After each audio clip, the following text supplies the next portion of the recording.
बिस्मिल्लाहिर्रहमानिर्रहीम। गुस्से का अक्सर सबब तकब्बुर हुआ करता है और अल्लाह के मुकाबले में सबसे पहले तकब्बुर शैतान ने किया, और जिसे कुरान ने खुद भी बयान फरमाया है। शैतान आग से बना है और आग से ही सफरा बनता है, और इंसान सफरावी तहरीक से गुस्से में आता है। इसलिए गुस्से का इलाज पानी पीना और वुजू करना है। हदीस मुबारक के अंदर आता है, बेशक गुस्सा शैतान की तरफ से है और बेशक शैतान आग से पैदा किया और आग को पानी बुझाता है। और फरमाया, जब तुम में से किसी को गुस्सा आए तो उसे चाहिए कि वुजू कर ले। और भी तरीके अल्लाह के नबी सल्लल्लाहु अलैहि वसल्लम ने इरशाद फरमाए, अगर खड़े हो गुस्सा आ गया बैठ जाओ, अगर बैठने से गुस्सा आ गया तो लेट जाओ।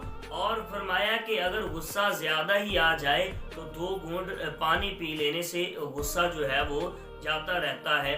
फरमाया कि अल्लाह के नबी सल्लल्लाहु अलैहि वसल्लम ने कि तुम में ताकतवर वो नहीं जो फरमाया कि बिछाड़ दे, बल्कि ताकतवर तो असल के अंदर वो मेरी उम्मत में से वो शख्स है कि जो गुस्से के वक्त अपने नफ्स पर काबू रखे।